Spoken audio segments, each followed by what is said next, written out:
Election কমিশনের উচিত আগামী বছর কয়েক মাস বাদে যে ভোট আছে সেই নির্বাচনে প্রেসিডেন্টস রুল করে প্যারামিলিটারি মিলিটারি যা দরকার করে পশ্চিমবঙ্গে প্রত্যেকটা ভোটার। আচ্ছা, গোটা দেশের মধ্যে কি মুসলিম সম্প্রদায়ের মানুষ শুধুমাত্রই পশ্চিমবঙ্গে থাকেন? আমরা তো জানি গোটা দেশ জুড়েই সংখ্যালঘু মানুষের সংখ্যা অনেক রয়েছে, বিশেষ করে আসাম, উত্তরপ্রদেশে সেখানে সংখ্যালঘুর সংখ্যা পশ্চিমবঙ্গের থেকেও বেশি। তাহলে আসাম এবং উত্তরপ্রদেশে যদি মুসলমানরা শান্তিপূর্ণভাবে প্রোটেস্ট করতে পারে, পশ্চিমবঙ্গে কেন পারছেন না? এই প্রশ্নের উত্তরটা কি কখনো খুঁজে দেখেছেন? উত্তর আপনাদের সকলেরই জানা। কিন্তু আমাদের প্রশ্ন হচ্ছে যে এই রাজ্যের প্রশাসন যতদিন ক্ষমতার অলিন্দে রয়েছে ততদিন পর্যন্ত কোনোদিনই এই ধরনের ঘটনা থেকে বিরত রাখা কোনোভাবেই সম্ভব হবে না। তাহলে গতকালই আপনাদের সামনে আমি শুনিয়েছিলাম বিরোধী দলনেতা শুভেন্দু অধিকারীর একটা বক্তব্য, যে বক্তব্যটি ন্যাশনাল মিডিয়াতে একটু বেশি করে প্রচারিত হয়েছিল। সেটা ছিল, তিনি বলেছিলেন যে আমরা পূর্ণ সময়ের জন্য রাষ্ট্রপতি শাসনের দাবি জানাচ্ছি না, আমরা বলছি নির্বাচনের সময়টুকু অন্তত যদি রাষ্ট্রপতি শাসন জারি না রেখে নির্বাচনে যাওয়া যায়, তাহলে কিন্তু এই আজকেই যারা দাঙ্গা করছেন এরা কালকে মমতা বন্দ্যোপাধ্যায়ের ক্যাডার হয়ে তারা ভোটটাও করাবেন। আর ঠিক এই মুহূর্তে দাঁড়িয়ে আপনাদের সামনে আমি খবর দিচ্ছি, আপনারা কেউ কেউ পেয়েও থাকতে পারেন, যে সুপ্রিম কোর্টে একটা মামলা হয়েছে। এই যে মুর্শিদাবাদের ঘটনাকে নিয়ে সুপ্রিম কোর্টে একটা মামলা হয়েছে, এবং সেই মামলায় কি তাহলে পশ্চিমবঙ্গের রাষ্ট্রপতি শাসনের সম্ভাবনা বা কেউ কোনো পার্টি কি সেটা উল্লেখ করবেন? আজকে সেই বিষয়ে আপনাদের সামনে আলোচনা করব। নমস্কার, welcome to simple as ABC. আপনাদের সকলকে স্বাগত জানিয়ে শুরু করছি আজকের বিশেষ খবর। দেখুন, মুর্শিদাবাদে সেন্ট্রাল বাহিনী নামার 24 ঘন্টার পর অনেকটাই শান্ত হয়ে যাওয়ার পরেও আবার বিক্ষিপ্তভাবে কোথাও অশান্তি হচ্ছে। যদিও রাজ্যের এডিজি জাহাবেদ শামীম তিনি বলছেন সর্বত্রই শান্তি, কোথাও অশান্তি নেই এবং ভুয়ো খবর ছড়ানো হচ্ছে বলে এইরকম তিনি বলছেন। অর্থাৎ ভুয়ো খবরের ওপর বেশি জোর দিচ্ছেন, কিন্তু যে খবরগুলো একেবারে সোশ্যাল মিডিয়া থেকে স্পষ্টভাবে আর্তনাদ শোনা যাচ্ছে সেগুলো নিয়ে তাদের কোনো বক্তব্য নেই। সে যাই হোক, আমি আপনাদের শোনাবো কলকাতার মেয়র ফিরহাদ হাকিম কতটা ইনসেনসিটিভ একজন মানুষ, শুধুমাত্র এই দুর্গাপুজো করেন বলে তাকে সেকুলার বলতে হবে। এই যারা চিন্তা ভাবনা করে তাদের জন্য এই বক্তব্যটা আমি শোনাবো। ফিরহাদ হাকিম মহাশয়ের এই বক্তব্যটা আপনারা একবার শুনে দেখুন। ऐसा कोई बात नहीं है, यहाँ पर ऐसा कोई परिस्थिति नहीं है। बंगाल से बंगाल में ही जा रहे हैं, तो बंगाल सुरक्षित है बोल के देख जाएगा, सारी जगह जा रहे हैं, सब ठीक है। শুনলেন বক্তব্যটি? তিনি বলছেন যারা পালিয়ে যাচ্ছেন তারা কোথায় যাচ্ছেন? তারা তো বাংলাতেই আসেন, এক রাজ্য এক জেলা থেকে আর এক জায়গায় বড়জোর যাচ্ছেন, কিন্তু বাংলায় তো শান্তির জায়গা, আলটিমেটলি তো তারা বাংলাতেই থাকছেন। আমি জানি না যে এতটা ইনসেনসিটিভ এর আগে পশ্চিমবঙ্গে কোনো মেয়রের চেয়ারে কোনো ব্যক্তি বসেছিলেন কিনা। গতকাল সুপ্রিম কোর্টে একটা মামলা হয়েছে, সেই মামলাটা হচ্ছে আইনজীবী শশাঙ্ক শেখর ঝা তিনি মামলা করেছেন। একটা কমিটি তৈরি করে মুর্শিদাবাদের এই হিংসাকে নিয়ে তদন্ত করে আদালতের পর্যবেক্ষণে তদন্ত হওয়া উচিত এবং সে থেকে সাধারণ মানুষের যেন প্রাণ না যায় তা নিয়ে সুপ্রিম কোর্টে একটা মামলা দায়ের হয়েছে। এরপরে আমি জানি না যে এখানে সিপিএম, বিজেপি বা অন্যান্য রাজনৈতিক নেতৃত্বরা তারা এখানে পার্টি হওয়ার চেষ্টা করবেন কিনা, তাদের নিজস্ব মতামত পশ্চিমবঙ্গের কোথাও ভাঙড়, কোথাও মুর্শিদাবাদ, মালদা এই সমস্ত মানুষদের বাঁচানোর জন্য তারা পার্টি হবেন কিনা। তার কারণ পশ্চিমবঙ্গে নিশ্চিতভাবে 356 ধারা জারি করার মতো প্রচুর পরিস্থিতি সৃষ্টি হলেও শুধুমাত্রই এটা অগণতান্ত্রিক একটা ব্যবস্থা, যদিও আইনের সংবিধানে রয়েছে, তাও এটা করা হয় না সচরাচর, সেই কারণেই করা হচ্ছে না। কিন্তু আমি আপনাদের শোনাবো শুভেন্দু অধিকারী গতকাল যে বক্তব্য বলেছেন, আজকে দাঁড়িয়েও সেই বক্তব্যই তিনি বললেন। তিনি বললেন যে আমি যে কথা বলেছি সেটা আমার নিশ্চিতভাবে ব্যক্তিগত, আশা করি আপনারাও সকলে সহমত হবেন, যে তিনি বলছেন যে নির্বাচন কমিশনের কাছে আমাদের রিকোয়েস্ট, যদি 26-এর নির্বাচন আপনারা এই প্রেসিডেন্সিয়াল রুল না করে যদি আপনারা নির্বাচন করেন তাহলে কিন্তু তার পরিণাম মোটেই ভালো হবে না। এবার এই মতের সঙ্গে আপনারা সহমত হবেন কিনা ডিপেন্ড করছে আপনি কোন রাজনৈতিক দলের সমর্থক।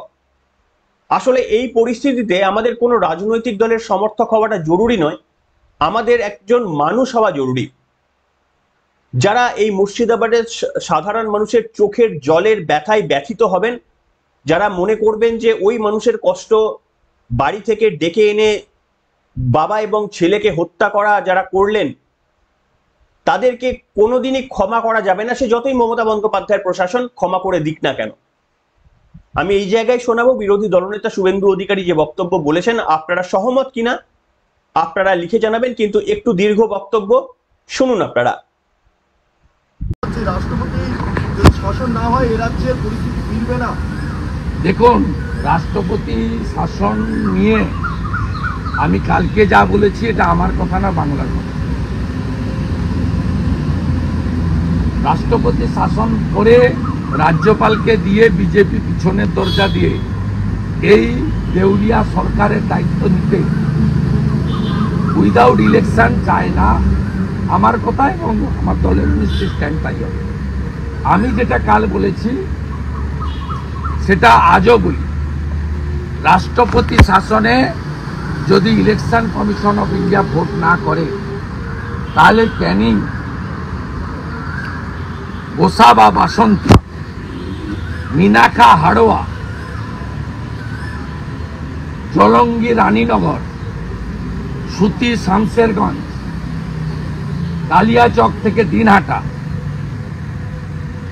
এমন 50-এর বেশি বিধানসভা কেন্দ্র রয়েছে। ইভেন কলকাতাতেও মেটিয়াবুরুজ, বন্দর, ফলতা, বগরাহাট, যেখানে শতাংশের বিচারে হিন্দুরা 50-এর কম, সেখানে হিন্দুদের এই জিহাদিরা ভোট দিতে দেবে না। আর জিহাদিরা মুসলিম লীগ, তাতে কমফোর্ট, মোহাম্মদ আলী জিন্না যা ছিল ঠিক তার কার্বন কপি হচ্ছে মমতা ব্যানার্জি। তাই জিহাদিরা জিন্নার কার্বন কপিতে আস্থা রাখবে, হিন্দুদের ভোট দিতে দেবে না। তাই ইলেকশন কমিশনের উচিত আগামী বছর কয়েক মাস বাদে যে ভোট আছে সেই নির্বাচনে প্রেসিডেন্টস রুল করে প্যারামিলিটারি, মিলিটারি যা দরকার করে পশ্চিমবঙ্গে প্রত্যেকটা ভোটার তার কাস্ট, ক্রিড সবার ঊর্ধ্বে উঠে ভারতবর্ষের যে অহংকার অলংকার আছে ডেমোক্রেটিক সিস্টেম, সেই সিস্টেমে প্রত্যেকের নির্ভয়ে ভোটাধিকার দেওয়া এবং ভোটের পরে 3 মাস নিরাপত্তা দেওয়ার কাজ ইসিআইকে নিতে হবে। দেখুন আমরা এখানে কতটা অসহায়। আমাদের কেন্দ্রীয় সরকার একটা বিল আনলেন, ওয়াকআপ অ্যামেন্ডমেন্ট বিল। সেই বিলে আপনি যাকে ভোট দিয়েছেন, যে দলকে, কেউ তৃণমূল, কেউ কংগ্রেস, কেউ সিপিএম, রাজনৈতিকভাবে আপনারা ভোট দিয়ে আপনাদের জনপ্রতিনিধি অর্থাৎ এমপি পাঠিয়েছেন পার্লামেন্টে, এবং সেই এমপিরা কেউ সমর্থন করলেন, কেউ অপোজ করলেন। আলটিমেটলি সংবিধানের নিয়ম অনুসারে একটা আইন পরিণত হলো। সেই আইনটা যখন ইমপ্লিমেন্টেশন এখনো পর্যন্ত কিন্তু পশ্চিমবঙ্গে করা হয়েছে, এরকম কোনো ঘটনা না ঘটলেও এই জেহাদিরা তাদের কাজকর্ম শুরু করে দিলেন। এইখানে দাঁড়িয়ে আপনারা একটু ভাবুন, আচ্ছা আমাদের কেন্দ্রীয় সরকার, তাদেরকে কোনো দায়বদ্ধতা নেই? আপনারা, আমাদের রাষ্ট্রপতি, মাননীয় রাষ্ট্রপতি, তার কি কোনো দায়বদ্ধতা নেই? আমাদের দেশের সুপ্রিম কোর্ট, তার কি কোনো দায়বদ্ধতা নেই?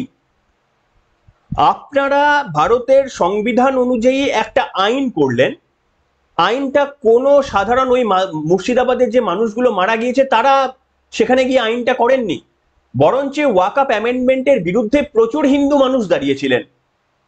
মেবি আজকে যারা মার খাচ্ছিলেন তাদের মধ্যে কোনো কোনো হিন্দু মানুষও হতে পারেন যে ওয়াকআপ অ্যামেন্ডমেন্টের হয়তো বিরোধিতা করেছিলেন, কিন্তু এই যে গুণ তারা দেখেনি, তারা দেখেছে পরিচয় হিন্দু হলেই মেরে দিয়ে। এবার আমাকে যে প্রশ্নের উত্তরটা আপনাদের কাছে আমি চাইছি, আমি উত্তরটা চাইছি কেন্দ্রীয় সরকারের কাছে, আমি বিনীতভাবে উত্তর চাইছি সুপ্রিম কোর্টের কাছে, আমি বিনীতভাবে উত্তর চাইছি আমাদের মাননীয় রাষ্ট্রপতির কাছে। ভারতের সংবিধানকে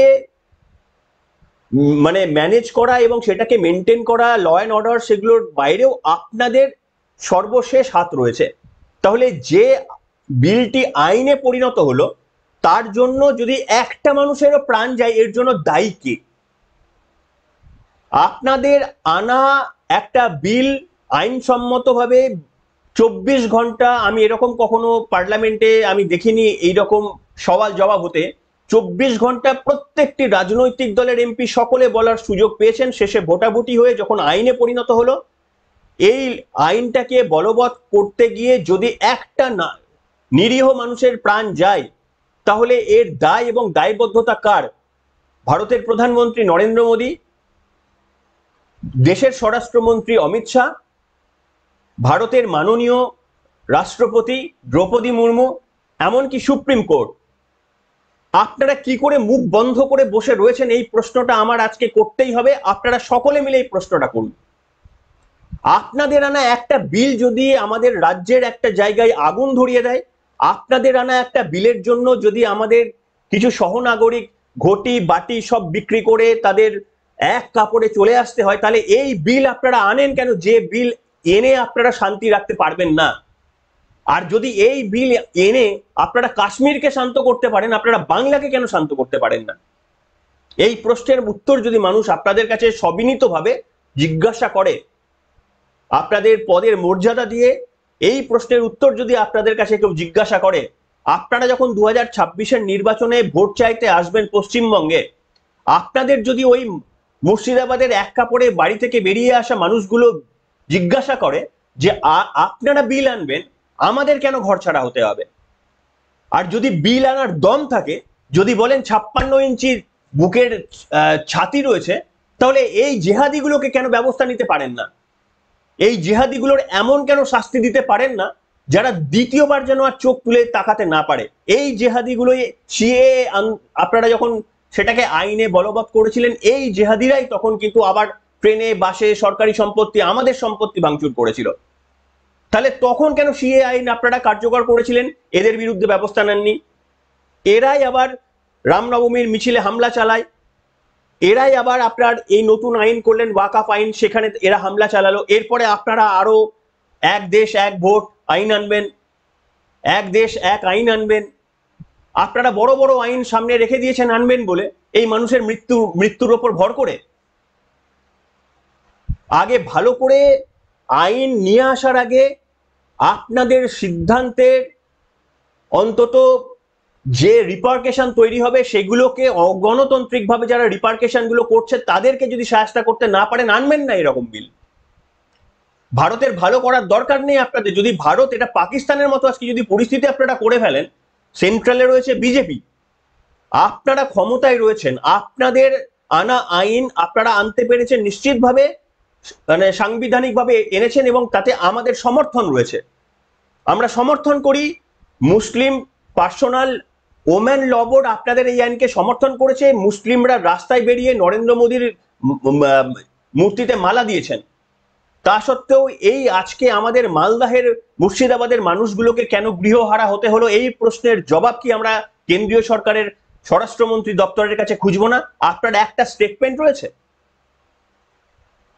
এরপরে আপনি 26-এর নির্বাচনে এখানে আসবেন, মমতা বন্দ্যোপাধ্যায় কত বড় গুন্ডা সেটা বিভিন্ন আপনার ভাঙা ভাঙা মানে বাংলাতে বলার চেষ্টা করবেন। আপনার কথার কোনো মূল্য আছে? আজকে যারা এক কাপড়ে বেরিয়ে এসেছে তারা 26-এ ভোট দিতে পারবে? এইটুকু গ্যারেন্টি যদি আপনারা করতে না পারেন, তাহলে এরকম বিল আনেন কেন? আপনাদের বিলের সমর্থন করেছিল এক কাপড়ে যারা বেরিয়ে এসেছিল, তারা আপনাদের সমর্থন করেছিল। প্রতিদানে তাদের কি দিলেন আপনারা? সুরক্ষা দিতে পারলেন না। তাহলে কি তফাৎ পাকিস্তান আর বাংলাদেশের সঙ্গে আমাদের ভারতবর্ষের? তাহলে ছেড়ে দিন। 1947 সালে যে ঘটনাটা ঘটতে ঘটতে ঘটেনি, আমরা ভাগ্যক্রমে ইন্ডিয়ার সঙ্গে যুক্ত হয়ে গেছি, তাহলে রেখেছেন কেন? পশ্চিমবঙ্গকে যদি ইন্ডিয়ার মধ্যে রাখতে গিয়ে সেই সময় শ্যামাপ্রসাদের ভূমিকা আপনারা বারবার বলে থাকেন, তাহলে সেই ভূমিকা আজকে ভুলণ্ঠিত হচ্ছে। আপনারা কোথায়? শুধুমাত্র এই শুভেন্দু অধিকারীদের হাতে ছেড়ে দিয়ে আপনারা নিশ্চিন্তি রয়ে গিয়েছেন। কোথায় একটা স্টেটমেন্ট? আমাদের রাষ্ট্রপতি, মাননীয় রাষ্ট্রপতি কোথায়? এই ছবিগুলো দেখছেন না? এক কাপড়ে বাড়ি থেকে চলে আসছেন, খাবারের জলে বিষ মেশানো হচ্ছে, মধ্যযুগীয় বর্বরতা হার মেনে যাচ্ছে, জেহাদিরা আনন্দে ফেটে পড়ছে যে তারা যেটা চাইছে সেটা তারা করতে পারছে। অর্থাৎ একদিন এইভাবে যদি গোটা পশ্চিমবঙ্গের মানুষ হাহাকার করে, সেদিনও আপনারা নীরব এবং নিশ্চুপ থাকবেন? পশ্চিমবঙ্গের মানুষ বুঝুন, যারা তৃণমূল কংগ্রেস করেন তারা বুঝুন। আপনারা ভাবছেন আপনারা এই যে তৃণমূল কংগ্রেস করবেন, কাটমানি নিয়ে নেবেন, আপনাদের বাঁচিয়ে দেবে কেন্দ্রীয় সরকার এসে। আপনাদের ভরসা রয়েছে, আমরা জানি। তৃণমূল কংগ্রেসের কর্মীদেরও ভরসা রয়েছে বিজেপির কেন্দ্রীয় সরকারের ওপর, আমরা জানি। আপনারা জানেন যে কাটমানির জন্য আপনাদের হয়তো তৃণমূলটা করতে হয়, কিন্তু আলটিমেটলি বিজেপিরা আছে, আপনাকে বাঁচিয়ে দেবে, সেন্ট্রাল বাহিনী নামিয়ে দেবে। দেখছেন তো, মুর্শিদাবাদে বাঁচাতে পারেনি, পশ্চিমবঙ্গের কোথাও ঘটলেও কেউ বাঁচাতে পারবে না। তাই সতর্ক হন, নিজেদের মাটি নিজেদেরকে শক্ত করতে হবে, নিজেদের জমি নিজেদেরকে শক্ত করতে হবে। আমার মনে হয় যদি আমার এই পর্বটা কোনো আইনজীবী দেখেন, কেউ দেখে থাকেন, আপনারা আওয়াজ তুলুন। মাননীয় রাষ্ট্রপতির কাছে আমার মনে হয় যাওয়া উচিত, বিজেপির তরফ থেকে, সিপিএম এর তরফ থেকে, কংগ্রেসের তরফ থেকে আপনারা যান। রাষ্ট্রপতির কাছে গিয়ে আপনারা জিজ্ঞাসা করুন যে এর উপায় কি। বিলটা তো তারা আনেনি, তাহলে যে কৃতকর্ম তারা করলো না, তাহলে সেই কৃতকর্মের ফলটা কেন তাদের ভোগ করতে হচ্ছে? কেন আমাদের কেন্দ্রীয় সরকার সুরক্ষা দিতে পারে না এমন একটা বিল আনার পর? এই প্রশ্নের উত্তরটা আজকে সকলে চাইবেন।